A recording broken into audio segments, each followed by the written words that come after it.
1858 में company rule खत्म हो जाता है इंडिया के अंदर, ईस्ट इंडिया कंपनी का रूल खत्म हो जाता है और शुरू होता है क्राउन रूल।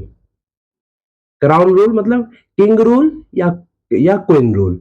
जो क्वीन लंदन की होगी, इंग्लैंड की होगी, उसका रूल होगा, या जो किंग होगा उसका रूल होगा, क्राउन रूल। 1858 में शुरू होता है और 1947 तक रहता है। इसके बीच में 47 वायस रायज आते हैं। अभी तक गवर्नर जनरल ऑफ बंगाल हुआ करता था, फिर गवर्नर जनरल ऑफ इंडिया हो गया, अब वायस रायज आएंगे, वायस रॉयज। कितने आएंगे? 20 वायस रॉयज। तो पहला देखो, पहला कौन है? कैनिंग। पीरियड देख लो, 1858 टू 1862। आफ्टर दैट कैनिंग के बाद आता है एल्गिन। एल्गिन आता है 1862 में आता है, एक ही साल के लिए आता है, 1863 तक रहता है। उसके बाद आता है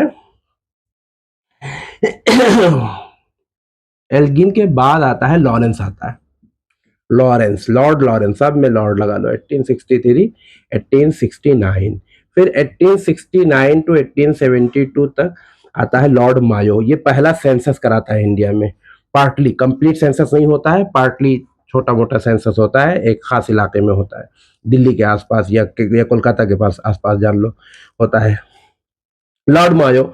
लॉर्ड मायो के बाद आता है आपका नॉर्थ ब्रूक, नॉर्थ ब्रूक आता है। इसके टाइम पे कोई खास इवेंट नहीं है, कुका रिबेलियंस है, तो उसका सबका आप लोगों को नहीं पढ़ना है। 1876 में आता है आपका, 1866 में लीटन आता है, लॉर्ड लीटन, 1880 तक रहता है। 1880 में आता है आपका लॉर्ड रिपन। ये पहला रिपन जो है, ये पहला कंप्लीट सेंसस कराता है इंडिया में। आजकल इंडिया में सेंसस कौन करा रहा है? सीएसओ करा रहा है, सेंट्रल स्टेटिस्टिकल ऑफिस, ये कराती है। रिपन ने कराया, 1884 तक रहा। 1881 में पहला सेंसस, कंप्लीट सेंसस कराया गया, तब से 10 साल पे सेंसस हुआ करता है इंडिया में। 1941 में नहीं हुआ था, सिर्फ वर्ल्ड वॉर सेकंड की वजह से। रिपन के बाद आता है आपका डफरिन। डफरिन में 1884 में आता है, 1888 तक रहता है, ये भी 4 साल रहता है। डफरिन के बाद आता है Lansdowne, Lansdowne, Lansdowne, Lansdowne आता है, ये 1884 में आता है, 1884 94 तक रहता है। लैंड्स डाउने के बाद आता है एल्गिन, एल्गिन सेकंड, एक एल्गिन फर्स्ट आ चुका है, ये एल्गिन सेकंड आता है, 1894 में आता है, 1899 तक रहता है। इसके बाद आता है जो बहुत ही इनफेमस है इंडिया में, बंगाल पार्टीशन कराने के लिए, 1899 में आता है, डिवाइड एंड रूल की पॉलिसी के तहत। 1905 तक रहता है कर्जन। कर्जन 1905 में बंगाल पार्टीशन कराता है। उसके बाद कर्जन के बाद आता है मिंटो। मिंटो एक और आ चुका है, governor general of India, governor general of Bengal आ चुका है, 1905 में आता है ये बंदा, 1910 तक रहता है। मिंटो के बाद आता है हार्डिंग। हार्डिंग दिल्ली दरबार वगैरह के लिए जाना जाता है, 1910 और 19, ये जो बंगाल पार्टीशन कराया था कर्जन ने, इसको बंगाल पार्टीशन को का एनलमेंट हो जाता है, बंगाल पार्टीशन खत्म कर दिया जाता है 1911 में। इसके टाइम पे हार्डिंग आता है, 1916 तक रहता है। हार्डिंग के बाद आता है चैम्सफोर्ड। चैम्सफोर्ड आता है 1916 में और 21 तक रहता है, 1921 तक रहता है। इसके बीच में इवेंट्स होते हैं, राउलेट एक्ट आता है, जालियांवाला बाग मैसेकर होता है, और 19 और महात्मा गांधी तो 1915 में ही इंडिया आ जाते हैं, तो इसके टाइम पे तो नहीं होता है। 1921 में 2 इवेंट याद रखिए, एक रावलेट एक्ट, एक जालियांवाला बाग मैसेकर। 1916 में लखनऊ पैक्ट होता है कांग्रेस के बीच में, कांग्रेस की जो एक्सट्रीम और एक्सट्रीमिस्ट और मॉडरेट ग्रुप होता है उनके बीच में। तो आप स्टूडेंट्स ये जान लो कि चैम्सफोर्ड आता है, चैम्सफोर्ड के बाद रीडिंग आता है,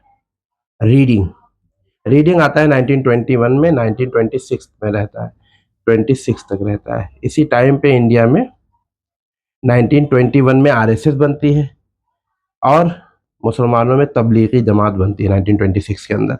1925 में आरएसएस बनती है। रीडिंग के बाद आता है रीडिंग के बाद आता है आपका Irwin, Lord Irwin, Gandhi Irwin pact के लिए जाना जाता है। 1926, 1931, 1930, 1931, 1932 में आरटीसी होती है, राउंड टेबल कॉन्फ्रेंसेस। उसमें एक में महात्मा गांधी जाते हैं 1931 वाले में, गांधी इरविन पैक्ट के बाद। उसके बाद और दो में नहीं जाते। अंबेडकर तीनों में रहते हैं, डॉक्टर अंबेडकर तीनों में रहते हैं। ये क्वेश्चन आया हुआ है कि कौन था जो आरटीसी, तीनों आरटीसी में थे, तो वो आरटीसी में डॉक्टर बी आर अम्बेडकर थे। 1926 से 1931 में इरविन रहता है। इरविन के बाद आता है एक का नाम विलिंगडन है, विलिंगडन, विलिंगडन आता है 1931 में और 1936 तक रहता है। और विलिंगडन के बाद आता है आपका लिनलिथ गो, ये थर्ड लास्ट है, इसके बाद दो और आएंगे बस। 1936 में आता है और 1944 तक रहता है लिनलिथ गो। उसके बाद आता है वॉवेल, लॉर्ड वॉवेल, 1944 में आता है, 1947 तक रहता है। 1947 के मार्च में आते हैं लॉर्ड माउंटबेटन और 1947 के अगस्त में इंडिया को इंडिपेंडेंट देकर चले जाते हैं। मार्च में आते हैं ये और अगस्त तक रहते हैं लॉर्ड माउंटबेटन। माउंट को एमटी लिख देते हैं, बेटन, ये लास्ट होते हैं। तो इस तरह से 20 वायसरायज आए हैं इंडिया के अंदर 1858 के बाद क्राउन रूल के अंडर में। इंडिया के लॉर्ड माउंटबेटन के बाद इंडिया में गवर्नर जनरल ऑफ इंडिया का पोस्ट रिवाइव होता है। गवर्नर जनरल ऑफ इंडिया कौन बनते हैं? इंडिया के बनते हैं सी आर गोपालचारी। यही ओनली इंडियन है जो गवर्नर जनरल ऑफ इंडिया बनते हैं, सी आर गोपालचारी। इसके बारे में क्वेश्चन आया हुआ है अगस्त 1947 में।